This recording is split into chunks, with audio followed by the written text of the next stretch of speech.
تباشر تعطي دوافع نصر واسع مجاله اقبالهن يجذب عيون الجماهير نهر الامزاين يطيب احتفاله ما بين شقر بين حمر مغاتير نعم الينوب معربات السلاله بحولهن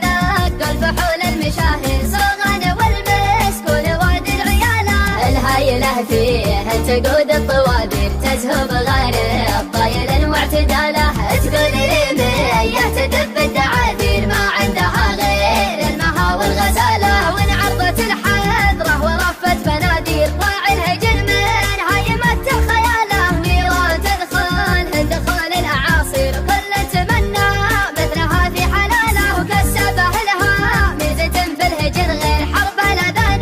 وكان فيها يباله وحضور سلهود حضور المغاوير تغزي وتنكب بالنصر والجماله ومغيصة ماري وتختال في السير والتوق اشكر تعلت الاله وميسم دمانيه بروض النواوير ولا تنسى يوم المحافل هلاله شي ذكر له اسم بين التعابير واللي بقم فيه الجمال ودلاله ملك الرذيله شان عز وتقدير خليفه بن سيف وعسى النصر فاله شيخ المدحه ما بنحتاج تبرير المجله تشهد له يا عداله حضرة سموه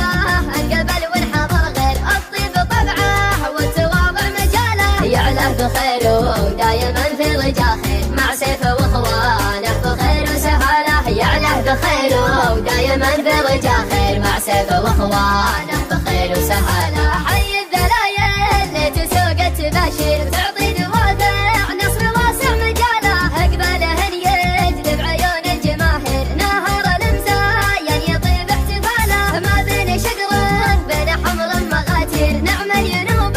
معربات السلاله بحولهن نقل فحول المشاهير صغان والمسكون وعد العياله الهايله فيه تقود الطوابير تزهب غير الطايل واعتداله تقول ريميه تدب الدعاذير ما عندها غير المها والغزاله وانعرضت الحذره ورفت بنادير راعي الهجن من هايمه الخياله نيران تدخل دخول الاعاصير كل تمنى مثلها في حلاله وكسبه لها ميزه في الهجن غير حرب الاذان وكان فيها يباله وحضور سلهود حضور المغاوير تغزي وتنكب بالنصر والجماله ومغيصة ماري وتختال في السير والتوق اشكر تعلت الاله وميسم دمانيه بروض النواوير ولا تنسى يوم المحافل هلاله شي ذكر